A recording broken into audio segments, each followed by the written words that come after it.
up? What's up? What's up? It's your man Chaz Ellis answering the questions that you asked me. I got a real good question I want to do. But first I want to let you guys know we're doing the web class on it's Ask Chazzellis Presents the Game Plan. The web class is going to be coming up on the 6th of September. So make sure you check that out. You got to get your access in advance, bruh. Don't wait till the last minute talking about, oh man, now I can't get web access. That's messed up. I thought we was cool. Man, I told you about it early into it so you can do it in advance. Go on there right now. As soon as you get done watching this video, go to Indiegogo. It's going to be an annotation to make it easy for you. All you got to do is go boop, boop, click somewhere. Boop, boop, boop. It's going to be easy. So make sure you do that so you can get your web access. For those of you that live in the Atlanta area where the class is going to be, you can get tickets off of Indiegogo. You can also get tickets off the askchazzellisproject.com. Man, I'm making it easy for you. You know what I'm saying? Get those tickets. Make sure you do it early. Make sure you do it right now. Do not wait, because people do this. You wait for stuff, and then you get mad at me because it's not there anymore. Like, oh, man, I wanted to get the priority email address, and it ran out. Man, forget you. I thought we were cool.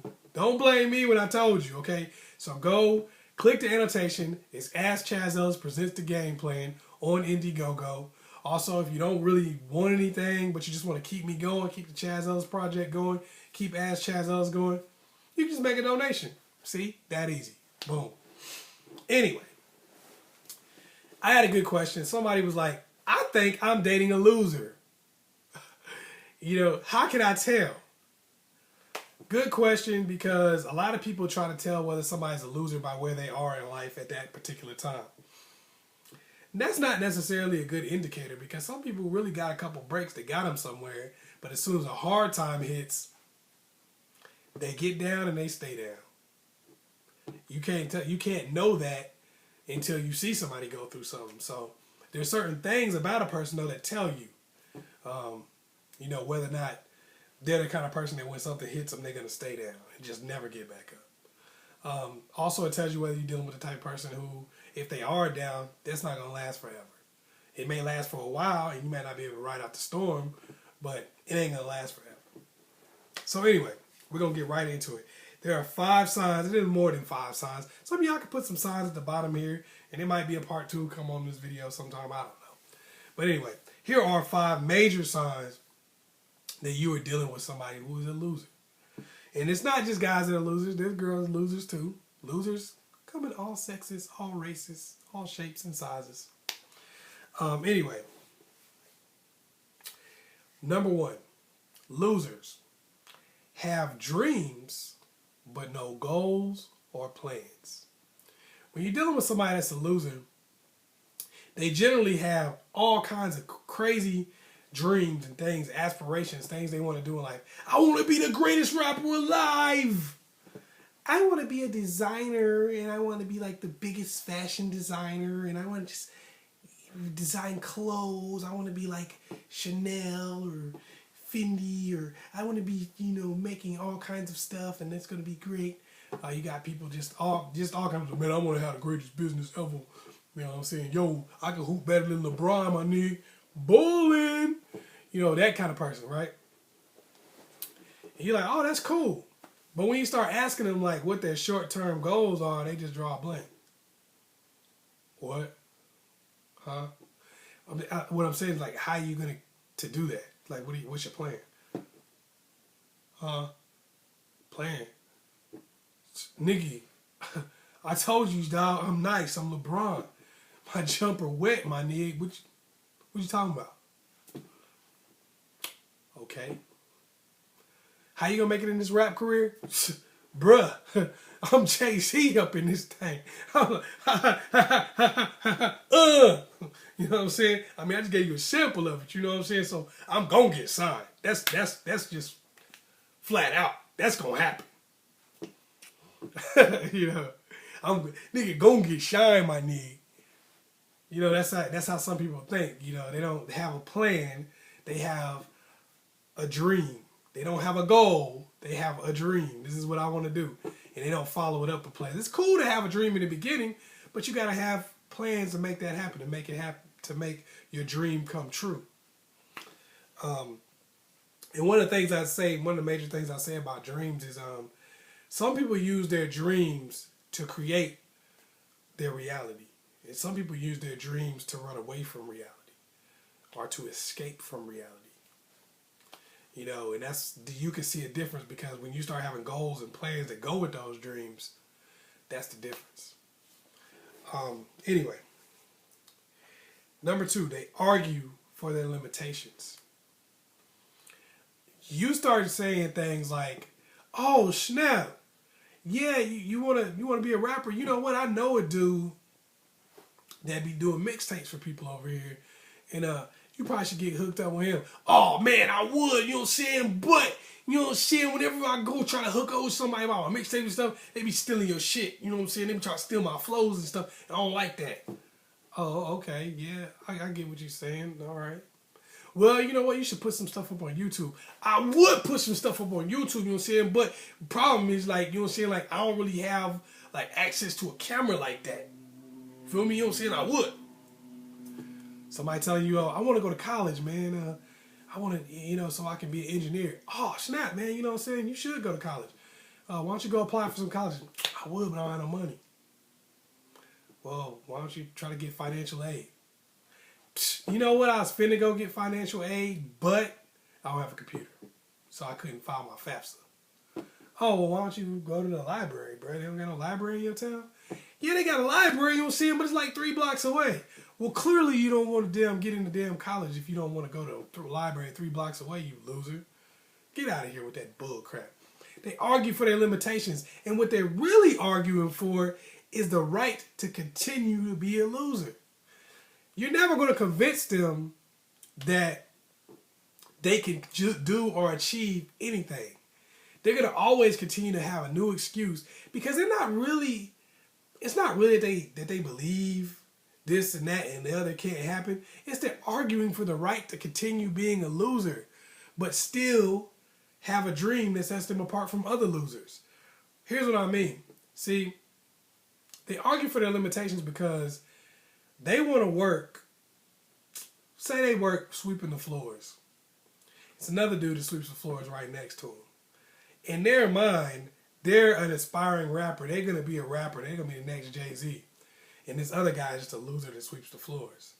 Now, in reality, they're not doing anything to be Jay-Z. And this other guy is doing a hell of a job sweeping the floors. He's probably going to save up, get him a nice little crib, you know, something. Have a nice family, raise them, have a pretty good life. This person right here is using the fact that they want to be a rapper or whatever the hell they want to be, a doctor, a lawyer, or whatever the hell they want to be that they're not aspiring to be. I mean, that they're not actually working towards. They use any of those things to make it to where they don't have to really work at being the dude that sweeps the floors. They don't want to do a good job of it. You know, so that's their escape. Like I said, escaping from their reality. So they're going to always argue for their limitations because that's arguing for their right to continue actually being a loser but not feeling like one. Number 3, never actually follow through. These losers will fool you more than anybody. These are the most dangerous losers on the planet because they know everything to say. They know everything. Like, here, let me think. They'd be like, "Yo, man, I'm trying to be a rapper, dog. So here's what I gotta do. I gotta get my demo tape. I gotta get some music on YouTube and all the different outlets. Get a video on World Star Hip Hop. Shoot, my dude, you know what I'm saying? I gotta get some of these shows here in town, so I can make sure everybody know me and I get a little buzz in my own city." And you like, yeah, they got you shaking your head. Yeah, man, you got it. Look, he got his head on straight, man. He sound like he know what he's talking about. They'll fool you with other stuff. "Oh, man, I'm trying to be a doctor, man. And, you know, I'm about to fill out all my information so I can go to school, make sure I do very well on my ACTs and SATs. You know what I'm saying? I got myself ready. I'm ready to do what I need to do." You're like, "Yeah, I'm writing my essays for college and all that." Yeah, man, that's what I'm talking about, bruh. You on point. You right. Now you talk to that person 6 months later, and you're like, yo, man, so how you doing? How's everything coming? Yeah, man, you know what I'm saying? I'm getting ready to do all this stuff. And they start going over the same stuff that they told you they was about to do 6 months ago. You're like, you ain't done nothing. If you already know what you're supposed to be doing, you could have done it. Why have you not done that? Oh, man, you know what I'm saying? I'm going to do it. No follow through. Everything they tell you they're going to do, they never do. They don't do anything. They constantly talking and they know what to do, but they don't follow through.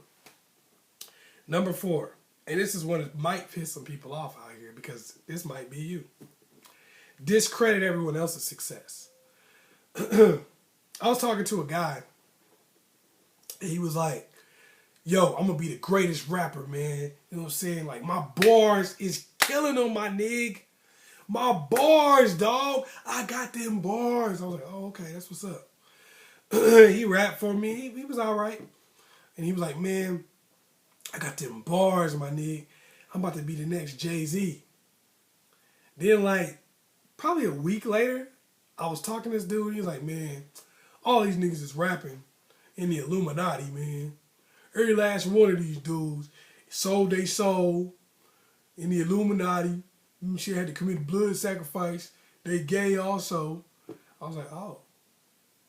They had to do all that to make it as rappers, we say? Yeah, man. I was like, oh, okay. So you ain't rapping no more? He was like, no, man, I'm gonna make it. I'm gonna make it, man. I ain't selling my soul, man. I'm gonna make it. I'm like, okay. So you believe that everybody who was successful in your field had to sell their soul, commit a blood sacrifice, become homosexual, and you don't want to be that, and you still want to stay in this field? You don't believe anybody legitimately gained success, but you still want to be a part of this? That doesn't even make sense. You're a freaking idiot. If you feel like the only way to be successful in your field is to do something that that's immoral and you're not willing to do that, then why the hell are you staying in that field? See, that's what I'm talking about. They discredit everybody and then say that they're still going to be successful. Everyone else who was successful, they find something to discredit them. Oh, man, that dude's Uncle Tom. That's why he made it. Well, if the only way you can make it is if you're Uncle Tom, that means that you're not going to make it in this field. If you say you're not one and you refuse to be that, oh, man, he's just kissing the boss's ass. I don't want to kiss the boss's ass. So everybody kisses the boss's ass that makes it? Yup. You might want to quit. Get another job. Fuck wrong with you? But see, that's how they think. They discredit everyone else, and they don't see how that makes them feel that they're not going to ever be successful. Like, deep down, if you discredit everybody else, and you believe that everybody else is cheating, lying, and stealing to get where they want to be, and you're not willing to do that, guess what? You're already saying to yourself that I'm never going to be successful. So that person's is doomed to be a loser. Number 5. This is a big one. This is one of the ones that I had to figure out for myself. Because I used to always do this thing where I would help a lot of people. And this is something that really got to me. They always require you or someone else to do something before they can get started. This is one of the most annoying things in the world. It's like, you talk to somebody, you know, they're like, oh man, hey, can you get me hooked up with this agency? It's sending my headshots and stuff like that. You're like, okay, yeah, I got you. They're like, yo, man, I don't even have no headshots. Can you give me the headshots? Okay, so you call a photographer for him, get him some headshots. You call the agency, say, hey, I'm about to hook this person up. You know, give me some headshots from this person. Can you take care of that? You go through all this stuff. You run around all day long, and they say, you know, they don't even show up to the damn shoot. Why? Because you're invested. Because you've done everything to get them started. They haven't done anything. They sit there watching you work your butt off to get them started. They don't give a damn because they never get invested. Man, I do this thing now where if somebody asks me for help, I give them an assignment. If you ask me for help, first thing I do is say, you need to do this, this, this, and this. All right, and then you come back to me. And I give them an assignment that's not that hard to do. And if they don't, even if the assignment, even if it doesn't, whatever they need to do, doesn't even require them to do anything, really. If they ask me for help, I give them an assignment. If they don't do the assignment, I don't even lift a finger to help them. I don't even start helping them until they turn in all the stuff that they need. Like, if you don't do what I asked you to do, like somebody asked me, yo, can I come, hey man, can I come over and chill with you and you hook me up with these people? I'm like, yeah, man, but you need to do this, this, and this before you come over. All right, man. And they never get back to you. 99 times out of 100, they don't get back to you. And the reason why is because they had no intentions of doing anything they said they were going to do. What they wanted to do was get you totally 100% invested, get you working on their goal and their whatever, or their dream or whatever. They wanted to get you working on it, and then they could sit back and chill. And if you did all the work and got it done for them, possibly they could go ahead and do it. But they're not invested because they're not doing anything. You got to make sure somebody else has what they call skin in the game. They have to put in time, put in work and effort. Otherwise, you just run yourself ragged. And that's the biggest thing about dealing with losers. That's what makes it upset you so much. And because when you're dealing with a loser, all they do is ask you to do stuff that tires you out, takes your time, takes your resources, and then they don't do anything. Because that's the biggest hallmark of a loser. If you look at all of these things, the hallmark of a loser is basically always talking about what they're going to do and not doing a damn thing. And the worst ones have everybody else doing stuff and they're not doing a damn thing. Hopefully I was able to help you. Once again, it's your man, Chaz Ellis. Make sure you like and subscribe. Also, go to the Ask Chazzellis on Facebook. Hit me up on there. Ask a little questions or whatever you like to do. If you want to get your questions answered even earlier, though, because I know the volume on Facebook is super high now. The volume on here is high, too. So a lot of y'all don't get questions answered. Go to Indiegogo. I told you about the priority email address. You know about it, so don't get mad when your question don't get answered when somebody else got the priority email address. Keep it real with yourself. So go on Indiegogo. It's Ask Chazzellis Presents the Game Plan. There's going to be an annotation somewhere. Go on Indiegogo. Get that priority email address. Get the live stream of the dating class. And just do your thing, man. Get involved. Be a part of it. You know, don't be one of these people who talk about it and don't be about it. Once again, it's your man, Chaz Ellis. Make sure you like and subscribe. Peace.